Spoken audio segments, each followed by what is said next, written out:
ഹർഷൻ്റെയും വൈഗയുടെയും കഥയ്ക്ക് നിങ്ങൾ നൽകിയ അംഗീകാരത്തിന്, നിങ്ങൾ നൽകിയ സ്നേഹത്തിന് ഒരുപാട് നന്ദി. ആ കഥയുടെ രണ്ടാമത്തെ പാർട്ടാണിത്. ഇതോടുകൂടി കഥ അവസാനിക്കും. അപ്പോൾ വീഡിയോ ഇഷ്ടപ്പെട്ട എല്ലാവരും വീഡിയോ ഒന്ന് ലൈക്ക് ചെയ്തേക്കണേ. അതേപോലെ നിങ്ങളുടെ അഭിപ്രായങ്ങൾ കമൻറ്റ് ബോക്സിൽ അറിയിക്കാനും മറന്നേക്കരുത്. സാഗറിൻ്റെ വാക്കുകൾ ഒരു മൂർച്ചയുള്ള ആയുധം പോലെ അവളുടെ ഹൃദയത്തെ കീറിമുറിച്ചിരുന്നു. സ്നേഹിച്ച പുരുഷനിൽ നിന്നും കേട്ട അധിക്ഷേപങ്ങൾ വൈഗയെ മാനസികമായി തളർത്തിക്കളഞ്ഞു. അബോധാവസ്ഥയിലായ വൈഗയെ താങ്ങിപ്പിടിച്ച് ഫ്ലാറ്റിലെത്തിക്കുമ്പോൾ ഹർഷൻ്റെ ഉള്ളിലും വല്ലാത്തൊരു നീറ്റലായിരുന്നു. താൻ എടുത്ത തീരുമാനം അവളെ ഇത്രമാത്രം തകർക്കുമെന്ന് അവൻ കരുതിയിരുന്നില്ല. ഫ്ലാറ്റിലെ സ്വീകരണ മുറിയിലെ സോഫയിൽ അവളെ കിടത്തി ഹർഷൻ അരികിലിരുന്നു. കുറച്ചു സമയത്തിന് ശേഷം ബോധം തെളിഞ്ഞ വൈഗ ചുറ്റുമൊന്ന് നോക്കി. ആ വലിയ ഫ്ലാറ്റിലെ മങ്ങിയ വെളിച്ചം അവളുടെ ഒറ്റപ്പെടലിൻ്റെ ആഴം കൂട്ടി. സാഗർ പറഞ്ഞ ഓരോ വാക്കും കാതുകളിൽ ഇരമ്പുന്നുണ്ടായിരുന്നു. അന്തസ്സില്ലാത്തവൾ, ശരീരം വിൽക്കുന്നവൾക്ക് പോലും നിന്നേക്കാൾ വിലയുണ്ട് എന്ന് പോലും. ആ വാക്കുകൾ ഓർക്കുന്തോറും അവൾക്ക് ശ്വാസം മുട്ടുന്ന പോലെ തോന്നി. ഇത്രയും കാലം താൻ ഹൃദയത്തിൽ പ്രതിഷ്ഠിച്ച രൂപമാണോ ഇത്രയും ക്രൂരമായി തന്നോട് സംസാരിച്ചത്? അച്ഛൻ്റെ വാശിക്കും അമ്മയുടെ കണ്ണുനീരിനും മുന്നിൽ കീഴടങ്ങേണ്ടി വന്ന തൻ്റെ നിസ്സഹായ അവസ്ഥയെ ഒരു വേശ്യാവൃത്തിയോട് ഉപമിക്കാൻ അവൻ എങ്ങനെ കഴിഞ്ഞു? വൈഗയുടെ ഉള്ളിലെ സങ്കടം ഒരു വലിയ തേങ്ങലായി പുറത്തേക്ക് വന്നു. അവൾ സോഫയിൽ ഇരുന്ന് പൊട്ടിക്കരഞ്ഞു. കൈകൾ കൊണ്ട് മുഖം പൊത്തി ശരീരം വിറച്ചുകൊണ്ട് അവൾ കരയുന്നത് നോക്കി നിൽക്കാൻ ഹർഷന് കഴിഞ്ഞില്ല. അവൻ അരികിൽ വന്നിരുന്ന് അവളുടെ തോളിൽ മെല്ലെ തട്ടി. വൈഗ, ഒന്ന് ശാന്തയാവൂ. ഹർഷൻ്റെ ആർദ്രമായ സ്വരം കേട്ടപ്പോൾ അവളുടെ കരച്ചിലിൻ്റെ വേഗത കൂടി. അവൾ ഹർഷൻ്റെ മുഖത്തേക്ക് നോക്കി. ആ കണ്ണുകളിൽ സഹതാപമായിരുന്നില്ല, മറിച്ച് കരുതലായിരുന്നു. ഹർഷേട്ടാ, ഞാൻ ഇത്രയും തരം താണവളാണോ? ഞാൻ ചെയ്തത് അത്ര വലിയ തെറ്റാണോ? തേങ്ങലുകൾക്കിടയിൽ അവൾ സ്വയം ചോദിച്ചു. എൻ്റെ സാഹചര്യം അവനറിയാമായിരുന്നു. എന്നിട്ടും അവൻ എന്നെ അഴുക്കുചാലിലെ പുഴുവിനെ പോലെ. വാക്കുകൾ പൂർത്തിയാക്കാൻ കഴിയാതെ അവൾ വിങ്ങിപ്പൊട്ടി. താൻ 1 വർഷത്തിനുള്ളിൽ വിവാഹമോചനം നേടി സാഗറിൻ്റെ അടുത്തേക്ക് പോകുമെന്ന് കരുതിയ ആ നിമിഷങ്ങളെ അവൾ ഇപ്പോൾ വെറുത്തു. സാഗറിന് വേണ്ടി ഹർഷനെ പോലൊരു മനുഷ്യനെ താൻ എത്രമാത്രം അപമാനിച്ചു. കുഞ്ഞിനെ നോക്കാൻ പോലും തയ്യാറാവാതെ ഹർഷനോട് ക്രൂരമായി സംസാരിച്ച് സാഗറിനെ മാത്രം സ്വപ്നം കണ്ട് തടന്ന ഞാൻ.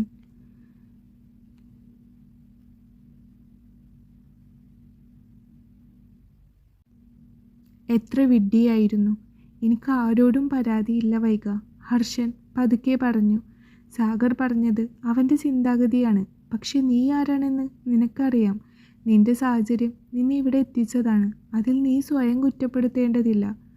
വൈഗ എഴുന്നേറ്റ് ജനാലക്കൽ പോയി നിന്നു. പുറത്ത് നഗരത്തിലെ വിളക്കുകൾ തിളങ്ങുന്നുണ്ട്. പക്ഷേ അവളുടെ ഉള്ളിൽ ഇരുട്ടായിരുന്നു. തൻ്റെ ജീവിതം ഇനി എങ്ങോട്ടാണെന്ന് അവൾക്കൊരു രൂപവുമില്ല. സാഗർ എന്ന പ്രതീക്ഷ അസ്തമിച്ചു. മാതാപിതാക്കളുടെ അടുത്തേക്ക് പോകാൻ മനസ്സനുവദിക്കുന്നില്ല. ഹർഷൻ്റെ ഭാര്യയായി ഇവിടെ തുടരാൻ തൻ്റെ മനസാക്ഷിയും സമ്മതിക്കുന്നില്ല. പിറ്റേന്ന് നേരം ഒരുപാട് വൈകിട്ടും അവളുടെ മുറിയിൽ നിന്നും അനക്കമൊന്നുമില്ലെന്ന് കണ്ടപ്പോൾ ഹർഷൻ്റെ ഉള്ളിൽ ആശങ്ക പടർന്നു. തലേ ദിവസത്തെ മാനസികാഘാതം അവളെ എത്രത്തോളം തളർത്തിയിട്ടുണ്ടാകുമെന്ന് അവന് ഊഹിക്കാമായിരുന്നു. ഹർഷൻ പതുക്കെ ചെന്ന് വാതിലിൽ മുട്ടി.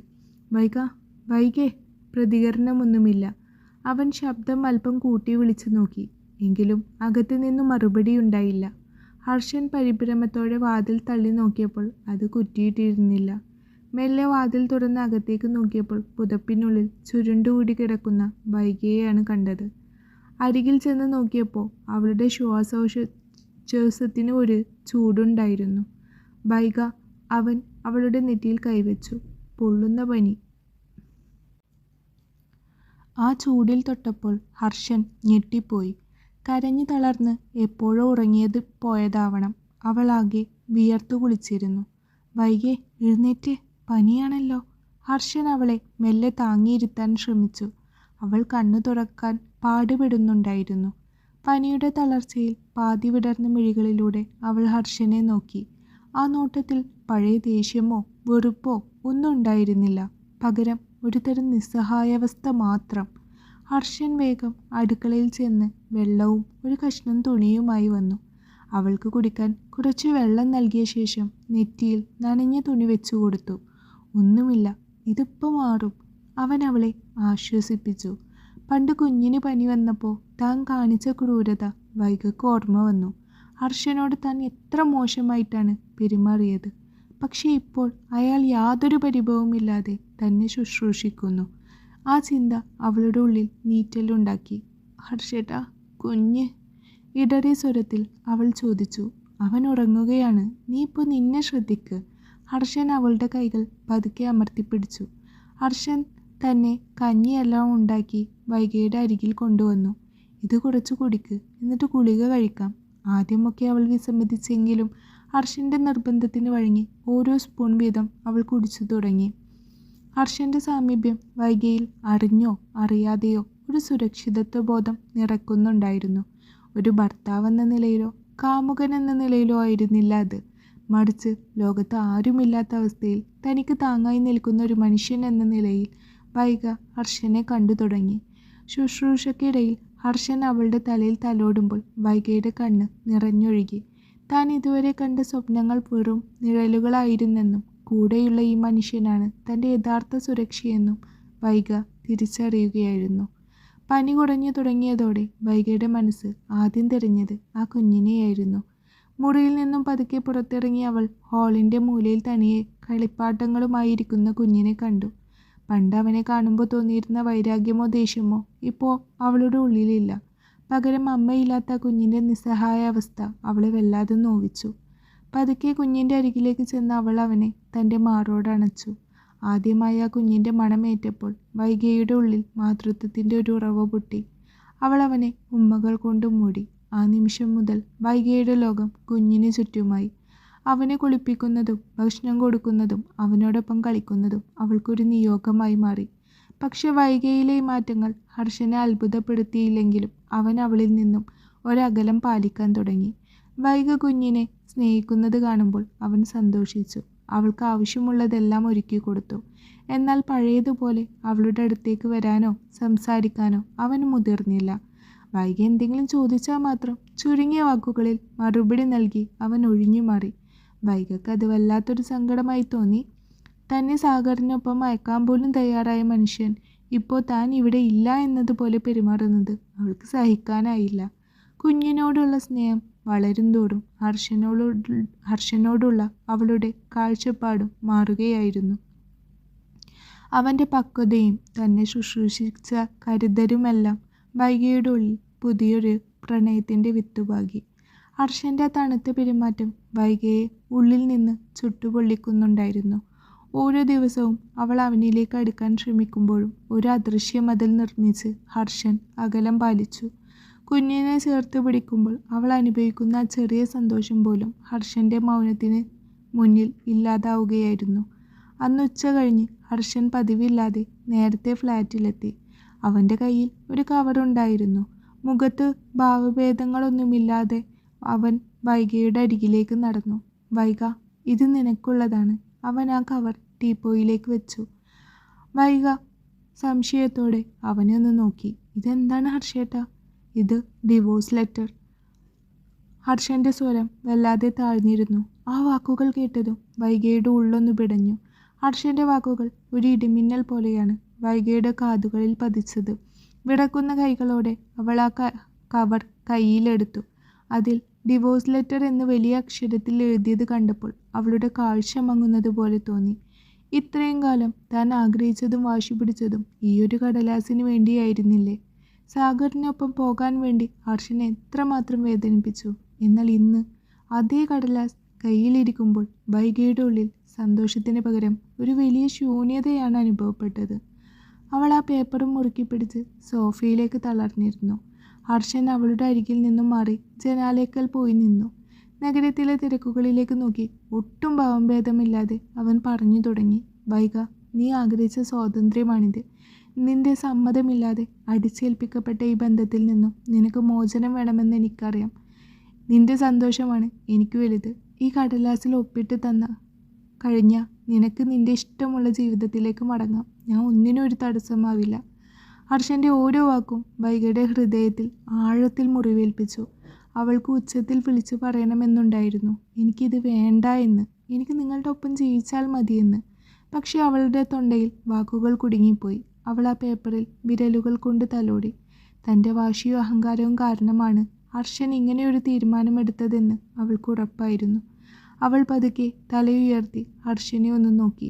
താൻ പനിയായി കിടന്നപ്പോൾ രാപ്പകൽ ഉറക്കമിളച്ച് തന്നെ ശുശ്രൂഷിച്ച ആ കൈകൾ, തൻ്റെ പരിഹാസങ്ങളും ദേഷ്യവും ക്ഷമയോടെ കേട്ടുനിന്ന ആ മനുഷ്യൻ, ഇപ്പോൾ അവൻ തന്നെ തന്നിൽ നിന്നും മോചിപ്പിക്കാൻ ശ്രമിക്കുന്നു. വൈഗയുടെ കണ്ണുകളിൽ നിന്നും കണ്ണുനീർ തുള്ളികൾ ആ ഡിവോഴ്സ് പേപ്പറിൽ വീണ് പടർന്നു. അവൾ വിങ്ങി പൊട്ടാൻ തുടങ്ങിയിരുന്നു. ഹർഷേട്ട, അവൾ പതുക്കെ വിളിച്ചു. പക്ഷെ അവൻ തിരിഞ്ഞു നോക്കിയില്ല. വൈഗ, നിനക്ക് കുഞ്ഞിനെ ഓർത്ത് വിഷമം ഉണ്ടാവേണ്ടതില്ല. അവനെ നോക്കാൻ എനിക്ക് സാധിക്കും. നീ നിന്റെ ജീവിതം നോക്കണം. നീ ഒരുപാട് സ്വപ്നങ്ങളുള്ള കുട്ടിയല്ലേ. ഇനിയും ഇവിടെ ഒരു തടവറയിൽ എന്നെപ്പോലെ കഴിയണ്ട. ഹർഷൻ്റെ ഈ ത്യാഗം വൈഗയെ കൂടുതൽ തകർത്തു. സാഗർ തൻ്റെ അന്തരിസിനെ ചവിട്ടി മെതിച്ചപ്പോൾ തന്നെ ചേർത്ത് പിടിച്ച ഏക മനുഷ്യനിത തന്നെ കൈവിടാൻ ഒരുങ്ങുന്നു. ആ ഡിവോഴ്സ് പേപ്പർ കൈവശം വെച്ച് അവൾ വിങ്ങിക്കരഞ്ഞു. അവളുടെ ശ്വാസം മുട്ടുന്നതുപോലെ അവൾക്ക് തോന്നി. ഉള്ളിൽ ഒരു വലിയ നിലവിളി ഉയരുന്നുണ്ടായിരുന്നു. താൻ സ്നേഹിച്ചു തുടങ്ങിയത് ഈ മനുഷ്യനാണെന്ന സത്യം വൈഗ തിരിച്ചറിയുകയായിരുന്നു. പക്ഷെ അത് തുറന്നു പറയാനുള്ള ധൈര്യം അവൾക്കപ്പോൾ ഉണ്ടായിരുന്നില്ല. ഹർഷൻ്റെ മൗനവും തന്നിൽ നിന്നുള്ള ദൂരവും അവളെ ഭ്രാന്ത് പിടിപ്പിച്ചു തുടങ്ങി. അവൾ ആ പേപ്പറിൽ മുറുക്കെ പിടിച്ചു. ഒന്നും മിണ്ടാതെ ആ പേപ്പറും കയ്യിൽ പിടിച്ച് തൻ്റെ ജീവിതം പാതി വഴിയിൽ തകർന്നു പോയ ഒരുവളെ പോലെ വൈഗ അവിടെ തന്നെ നിന്നു. ഒരു വിങ്ങൽ വൈഗയുടെ ഉള്ളിൽ ഒരു കടലായി ഇരമ്പുന്നുണ്ടായിരുന്നു. വൈഗയുടെ മൗനത്തെ അവൻ അവളുടെ സമ്മതമായി തെറ്റിദ്ധരിച്ചു. ഒടുവിൽ താൻ സ്വപ്നം കണ്ടിരുന്ന മോചനം തൻ്റെ ജീവിതത്തിലെ ഏറ്റവും വലിയ തടവറയാകാൻ പോന്നു എന്ന് വൈഗ തിരിച്ചറിയുകയായിരുന്നു. പിറ്റേന്ന് പ്രഭാതത്തിന് വല്ലാത്ത മൂകതയായിരുന്നു. വൈഗ തൻ്റെ ലഗേജുകൾ പാക്ക് ചെയ്യുമ്പോൾ കൈകൾ വിറക്കുന്നുണ്ടായിരുന്നു. ഈ ഫ്ലാറ്റിലേക്ക് അവൾ വന്നത് ഒരുപാട് വെറുപ്പോടെയായിരുന്നു. എന്നാൽ ഇന്ന് ഇവിടെ നിന്ന് ഇറങ്ങുമ്പോൾ അവളുടെ ഹൃദയം ഇവിടെ തന്നെ തങ്ങി നിൽക്കുന്നു.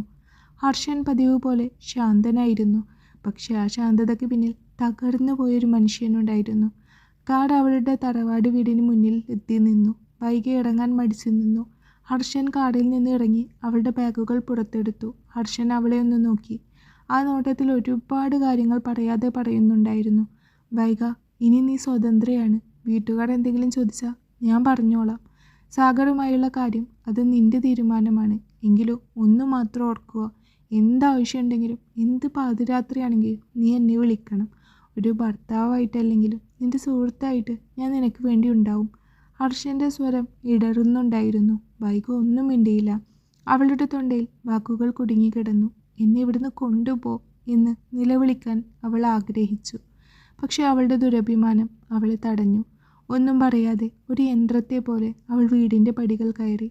ഹർഷൻ കാർ സ്റ്റാർട്ട് ചെയ്യുന്ന ശബ്ദം കേട്ടപ്പോൾ അവളൊന്ന് തിരിഞ്ഞു നോക്കി. ആ കാർ അകന്നു പോകുന്നത് നോക്കി നിൽക്കുമ്പോൾ തൻ്റെ ആത്മാവിൻ്റെ ഒരു ഭാഗം കൂടി അതിനൊപ്പം പോകുന്നത് അവൾ അറിഞ്ഞു. തിരികെ ഫ്ലാറ്റിലെത്തിയ ഹർഷനെ വരവേറ്റത് ഭീകരമായ ഒരു നിശബ്ദതയായിരുന്നു. വാതിൽ തുറന്ന് അകത്തേക്ക് കയറുമ്പോൾ വൈഗയുടെ സാമീപ്യം അവൻ അവിടെയെല്ലാം അനുഭവിച്ചു. സോഫയിൽ അവൾ ഇരുന്നിരുന്ന ഇടം, അവൾ കിടന്ന മുറി, അവളുടെ ഗന്ധം, തങ്ങി നിൽക്കുന്ന ബാൽക്കണി എല്ലാം അവനെ വീർപ്പ് മുട്ടിച്ചു. അവൻ ബെഡ്റൂമിലേക്ക് നടന്നു. കട്ടിലിന് മുകളിൽ വൈഗ മറന്നു വെച്ച അവളുടെ ഒരു ഡ്രസ്സ് കിടക്കുന്നുണ്ടായിരുന്നു. അത് കയ്യിലെടുത്തപ്പോൾ ഹർഷൻ്റെ നിയന്ത്രണം വിട്ടു. അവൻ കട്ടിലിൽ തളർന്നിരുന്ന് വിങ്ങിപ്പൊട്ടി. എന്തിനായിരുന്നു വൈഗ നീ എന്നെ ഇങ്ങനെ സ്നേഹിക്കാൻ പ്രേരിപ്പിച്ചത്? നിന്നെ വെറുക്കാൻ പഠിപ്പിച്ചിരുന്നുവെങ്കിൽ എനിക്ക് നിന്നെ എളുപ്പത്തിൽ മറക്കാമായിരുന്നു. ഹർഷൻ കുഞ്ഞിനെ കെട്ടിപ്പിടിച്ച് കരഞ്ഞു. കുഞ്ഞ് തൻ്റെ കുഞ്ഞിക്കൈകൾ കൊണ്ട് അച്ഛൻ്റെ കണ്ണുനീർ തുടക്കുന്നുണ്ടായിരുന്നു. അവനറിയില്ലായിരുന്നു തൻ്റെ അമ്മ എവിടെ പോയെന്ന്. ഓരോ നിമിഷവും വൈഗ കുഞ്ഞിന് ഭക്ഷണം കൊടുക്കുന്നതും അവനോടൊപ്പം കളിക്കുന്നതും ഹർഷൻ്റെ മുന്നിൽ മിന്നി മറഞ്ഞു. അതേസമയം തൻ്റെ തറവാട് വീട്ടിൽ വൈഗ ഒരു മൃതശരീരത്തെ പോലെയായിരുന്നു. വീട്ടുകാർ ഓരോന്ന് ചോദിക്കുന്നുണ്ടെങ്കിലും അവൾ ഒന്നും കേൾക്കുന്നുണ്ടായിരുന്നില്ല. മുറിക്കുള്ളിൽ കയറി വാതിലടച്ച് അവൾ ആ കട്ടിലിൽ കിടന്നു. അവളുടെ കൈകൾ അറിയാതെ ഫോണിലേക്ക് നീണ്ടു. ഹർഷൻ്റെ നമ്പർ ഡയൽ ചെയ്യാൻ വിരലുകൾ തുടിച്ചു. ഹർഷേട്ടാ, എനിക്കിവിടെ നിൽക്കാൻ വയ്യ. ഹർഷേട്ടനും കുഞ്ഞുമില്ലാതെ എനിക്കൊരു നിമിഷം പോലും ശ്വസിക്കാൻ കഴിയുന്നില്ല. സാഗർ പറഞ്ഞ അധിക്ഷേപങ്ങളെക്കാൾ എന്നെ വേദനിപ്പിക്കുന്നത് നിങ്ങളുടെ ഈ വേർപിരിയലാണ്. അവൾ തലയിണയിൽ മുഖം അമർത്തി ഉറക്കെ കരഞ്ഞു. രാത്രിയുടെ നിശബ്ദതയിൽ രണ്ടുപേരും രണ്ട് സ്ഥലത്തിരുന്ന് ഒരേ വേദന അനുഭവിച്ചു. വൈഗ ഹർഷൻ്റെ ഫോട്ടോയിലേക്ക് നോക്കി തേങ്ങിക്കരഞ്ഞപ്പോൾ ഹർഷൻ വൈഗയുടെ ശൂന്യമായ മുറിയിലിരുന്ന് അവളുടെ ഓർമ്മകളെ താലോലിച്ചു. ആ വേർപിരിയൽ അവർക്ക് രണ്ടുപേർക്കും ഒരു കാര്യം ബോധ്യപ്പെടുത്തി: അവർ പരസ്പരം എത്രമാത്രം സ്നേഹിക്കുന്നു എന്നത്. ആ ഡിവോഴ്സ് പേപ്പർ വെറും കടലാസ് കഷ്ണമാണെന്നും അവരുടെ ആത്മാവുകൾ തമ്മിലുള്ള ബന്ധം ആർക്കും വേർപെടുത്താൻ കഴിയില്ലെന്നും ആ കണ്ണുനീർ തുള്ളികൾ സാക്ഷ്യം പറഞ്ഞു. ആ രാത്രി ഹർഷനും വൈഗക്കും യുഗങ്ങൾ പോലെ നീണ്ടതായിരുന്നു. ഓരോ നിമിഷവും പരസ്പരം കാണാതെ മിണ്ടാതെ കഴിയുന്നത് മരണതുല്യമാണെന്ന് അവർ തിരിച്ചറിഞ്ഞു. പ്രണയവും വിരഹവും ഒരേ സമയം അവരുടെ ഹൃദയത്തെ നീട്ടിക്കൊണ്ടിരുന്നു.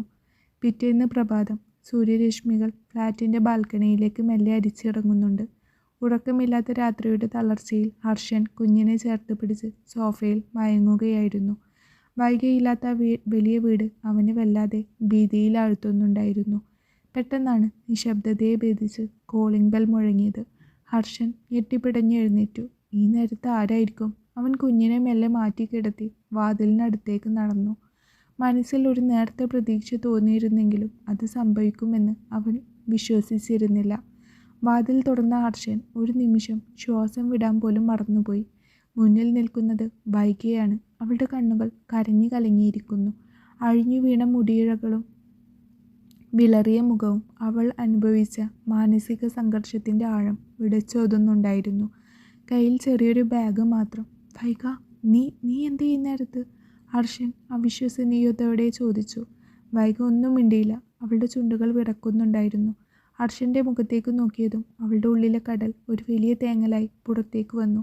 അവൾ പെട്ടെന്ന് ഹർഷൻ്റെ നെഞ്ചിലേക്ക് വീണ് പൊട്ടിക്കരഞ്ഞു. എനിക്ക് പറ്റുന്നില്ല ഹർഷേട്ടാ. നിങ്ങളും കുഞ്ഞില്ലാതെ എനിക്കൊരു നിമിഷം പോലും ശ്വസിക്കാൻ കഴിയുന്നില്ല. ആ വീട് എന്നെ ശ്വാസം മുട്ടിക്കുന്നു. എന്നെ ഇവിടുന്ന് ഇനി ആർക്കും വിട്ടുകൊടുക്കല്ലേ. ഹർഷൻ്റെ കൈകൾ അറിയാതെ അവളുടെ തോളിൽ മുറുകി. അവൻ അവളെ തൻ്റെ ഉള്ളിലേക്ക് ചേർത്ത് പിടിച്ചു. ഇത്രയും കാലം താൻ ആഗ്രഹിച്ച ആ മാറ്റം, ആ സ്നേഹം വൈഗയുടെ വാക്കുകളിൽ ഹർഷന് കേൾക്കുന്നുണ്ടായിരുന്നു. ഞാൻ ഒരുപാട് തെറ്റുകൾ ചെയ്തു ഹർഷേട്ടാ. നിങ്ങളുടെ സ്നേഹം തിരിച്ചറിയാൻ വൈകി. സാഗർ തന്നത് മുറിവുകൾ മാത്രമാണ്. പക്ഷേ നിങ്ങൾ എനിക്ക് തന്നത് ഒരു പുതിയ ജീവിതമാണ്. ആ ഡിവോഴ്സ് പേപ്പർ അത് ഞാൻ കീറിക്കളഞ്ഞു. എനിക്ക് നിങ്ങളുടെ ഭാര്യയായി ഈ കുഞ്ഞിൻ്റെ അമ്മയായി ഇവിടെ കഴിഞ്ഞാൽ മതി. വൈഗയുടെ കരച്ചിൽ കണ്ടപ്പോൾ ഹർഷൻ്റെ കണ്ണുകളും ഈറനണിഞ്ഞു. അവൻ അവളുടെ മുഖം കയ്യിലെടുത്തു. അവളുടെ നെറ്റിയിൽ ആർദ്രമായ ഒരു ചുംബനം നൽകി. ഇനി എങ്ങോട്ടും പോകണ്ട വൈഗ. നീ തിരികെ വരുമെന്ന് എൻ്റെ ഉള്ളിലെവിടെയോ ഇരുന്ന് ഒരു പ്രതീക്ഷയുണ്ടായിരുന്നു. ഹർഷൻ അവളെ തിരിച്ചാലിംഗനം ചെയ്തു. അവളുടെ കവിളുകളിലും കണ്ണുകളിലും ചുംബനങ്ങൾ കൊണ്ട് അവൻ മൂടി. ആ ചുംബനങ്ങളിൽ വിദ്വേഷത്തിൻ്റെയോ പരാതിയുടെയോ കണികകളില്ലായിരുന്നു. പകരം പരസ്പരം തിരിച്ചറിഞ്ഞ രണ്ട് ആത്മാക്കളുടെ പ്രണയം മാത്രമായിരുന്നു. അകത്തെ മുറിയിൽ നിന്നും കുഞ്ഞിൻ്റെ കരച്ചിൽ കേട്ടപ്പോൾ വൈഗ പെട്ടെന്ന് ഹർഷനിൽ നിന്നും അടർന്നു മാറി. അവൾ മുറിയിലേക്ക് ഓടി. ഉറക്കമുണർന്ന കുഞ്ഞ് തൻ്റെ അമ്മയെ കണ്ടതും കൈകൾ നീട്ടി ചിരിച്ചു. വൈഗ അവനെ വാരിപ്പുണർന്നു. തൻ്റെ മാറിടത്തോടണച്ച് അവനെ ഉമ്മകൾ കൊണ്ട് മൂടുമ്പോൾ അവൾക്ക് തോന്നി ലോകത്തിലെ ഏറ്റവും വലിയ സന്തോഷം ഇതാണെന്ന്. ഹർഷൻ വാതിൽക്കൽ നിന്ന് ആ കാഴ്ച നോക്കി നിന്നു. അവൻ്റെ കണ്ണുകളിൽ നിന്ന് ആനന്ദാശ്രുക്കൾ പൊഴിഞ്ഞു. താൻ സ്വപ്നം കണ്ടിരുന്ന തൻ്റെ കുടുംബം ഇതാ പൂർണ്ണമായിരിക്കുന്നു. വൈഗ കുഞ്ഞിനെയും കൊണ്ട് ഹർഷൻ്റെ അരികിലേക്ക് വന്നു. അവൾ അവൻ്റെ തോളിൽ തല ചായ്ച്ചു നിന്നു. ഹർഷൻ അവളുടെ കയ്യിൽ മുറുകെ പിടിച്ചു. ബാൽക്കണിയിലൂടെ അകത്തേക്ക് കടന്നു വന്ന കാറ്റിനപ്പോൾ പ്രണയത്തിൻ്റെ മണമായിരുന്നു. തോറ്റുപോയെന്ന് കരുതിയിടത്ത് നിന്ന് വൈഗ തൻ്റെ ജീവിതം തിരിച്ചു പിടിച്ചിരിക്കുന്നു. ഹർഷൻ്റെ ആഴമേറിയ സ്നേഹത്തിൻ്റെ തണലിൽ ആ കുഞ്ഞിൻ്റെ കളിച്ചിരിയുടെ ഇടയിൽ വൈഗ തൻ്റെ പുതിയ ലോകം കണ്ടെത്തി. ആ വലിയ ഫ്ലാറ്റിൽ ഇപ്പോൾ തങ്ങിയ വെളിച്ചമായിരുന്നില്ല, പകരം ഒരു പുതിയ പുലരിയുടെ തിളക്കമായിരുന്നു. പ്രണയത്തിൻ്റെയും ചുംബനങ്ങളും കരുതലിൻ്റെ തലോടലുകളും കൊണ്ട് ആ വീട് വീണ്ടും സജീവമായി. വിരഹത്തിൻ്റെ രാത്രികൾ അവസാനിച്ചു.